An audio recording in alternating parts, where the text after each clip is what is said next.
Assalamualaikum warahmatullahi wabarakatuh. Sekarang kita akan masuk bahasan ke vektor ya, teman. Vektor seperti yang sudah kita bahas di bab sebelumnya adalah vektor adalah sebuah besaran yang memiliki nilai juga arah.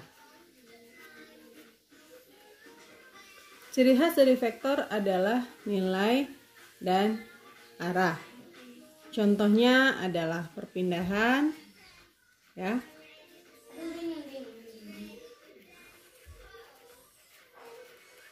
Lalu kecepatan, lalu ada juga percepatan,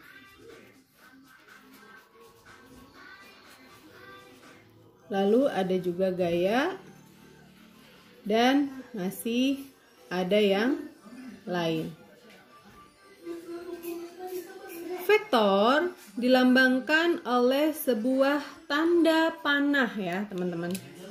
Jadi vektor itu dilambangkan dengan sebuah tanda panah. Ini adalah titik mula-mula dan ini adalah titik akhir. Lalu di sini ada tanda panah, teman-teman. Namanya, misalkan ini adalah vektor AB, maka dituliskan secara bold AB, ya, atau bisa juga italic miring AB, atau bisa juga ditulis AB pakai tanda panah di atasnya. Teman-teman, di dalam vektor ini kita akan coba mempelajari penjumlahan. Ya, penjumlahannya kita akan bagi menjadi dua bagian, yaitu dengan cara grafis dan dengan secara analitis. Pertemuan kali ini kita akan coba membahas penjumlahan dengan metode grafis terlebih dahulu ya.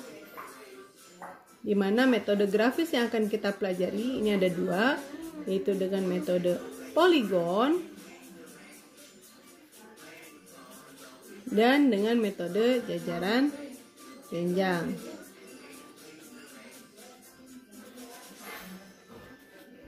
Kita masuk ke cara penjumlahan vektor dengan metode grafis. Ciri khas dari metode grafis, dari katanya saja sudah kita ketahui bahwa grafis itu artinya dengan menggambar atau melukis. Metode grafis ini banyak digunakan, teman-teman kalau bisa tahu, kalau misalkan seandainya kita membuat sebuah peta, Badan Pertanahan Nasional membuat sertifikat, di situ ada yang namanya gambar tanah. Nah, gambar tanah ini merupakan salah satu produk dari metode grafis. Ya. Nah, teman-teman, untuk metode grafis yang akan kita pelajari pertama kali ini ada dengan cara metode poligon. Ya. Metode poligon ini ciri khasnya adalah sambung menyambung. Artinya adalah segi banyak.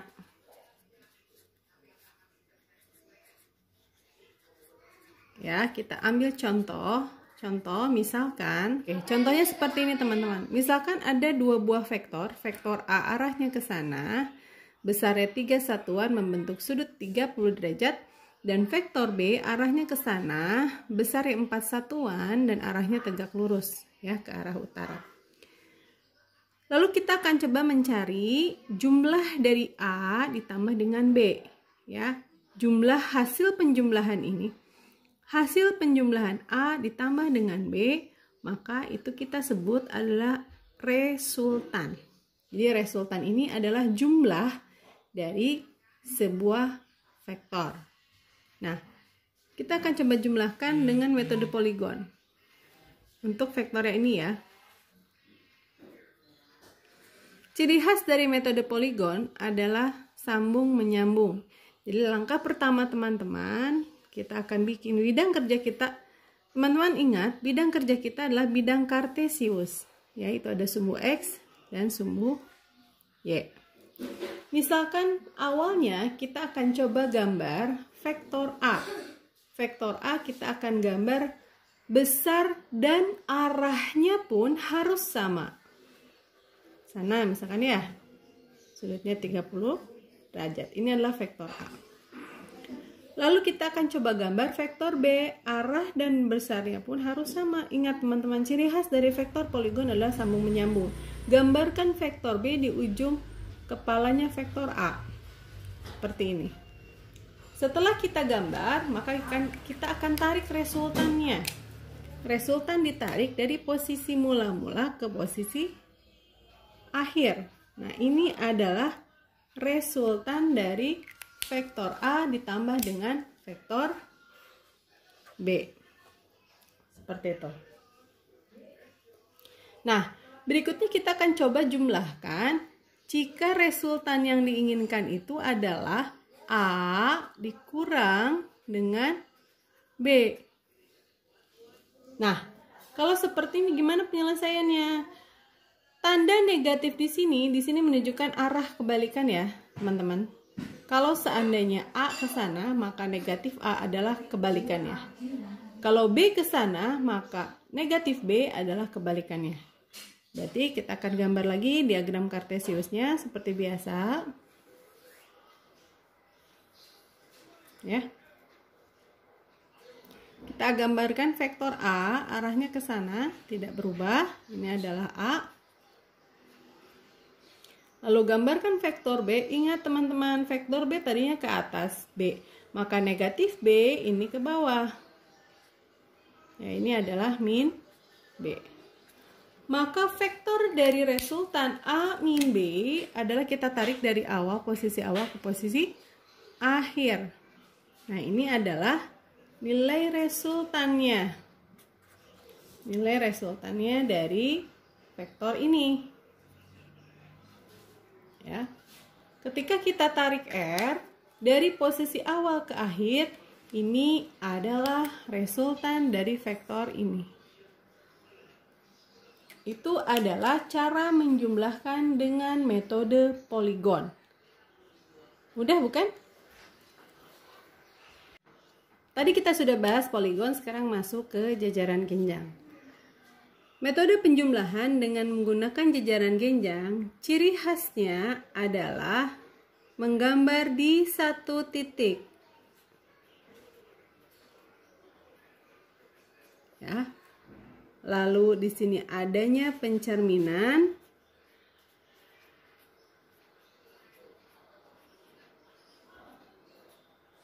Oke, kita akan langsung saja ya. Misalkan sama kita masih menggunakan vektor sebelumnya, di sini ada dua buah vektor A ditambah dengan B. Kita akan coba menjumlahkan vektor A ditambah dengan B. Ya, kita akan coba mencari resultannya dengan menggunakan metode jajaran genjang.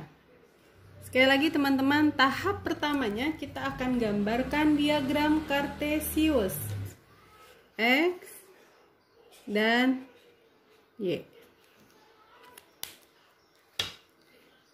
Misalkan ini sumbu X dan ini adalah sumbu Y. Hal pertama, gambarkan vektor mula-mula yaitu vektor A di satu titik, misalkan titik 0. Kita gambarkan vektor A di sini. Arah dan besarnya harus sama. Lalu kita akan gambarkan vektor B pada titik tangkap yang sama. Setelah kita gambarkan seperti ini, maka kita gambarkan pencerminan masing-masing vektor. Misalkan vektor A kita gambarkan di ujung vektor B. Vektor B kita akan gambarkan di ujung vektor A. Seperti ini. Maka dari itu, resultannya kita akan tarik posisi awal ke posisi akhir. Ini adalah resultan dari vektor A ditambah dengan vektor B. Seperti ini. Untuk metode grafis, besarnya berapa sih resultan dari titik O ke titik ini? Maka itu pun harus dihasilkan dengan pengukuran. Nah, berikutnya kita akan coba lagi menggambar jika resultan yang kita inginkan adalah A dikurangi dengan B. Ya, berarti langkah pertama sekali lagi gambarkan diagram kartesiusnya atau titik tangkapnya. Lalu kita gambarkan vektor A-nya, titik O. Lalu kita gambarkan min B. B arahnya ke atas, maka min B arahnya ke bawah. Tahap berikutnya, gambarkan pencerminan dari masing-masing vektor. Vektor A ke sana, vektor B ke sini. Maka dari itu, resultan dari vektor R A min B adalah ini. Ini adalah resultannya. Ya, sekian teman-teman untuk metode penjumlahan menggunakan jajar genjang dan poligon. Jika ada yang ingin ditanyakan, silahkan ditulis di komentar. Wassalamualaikum, semoga bermanfaat.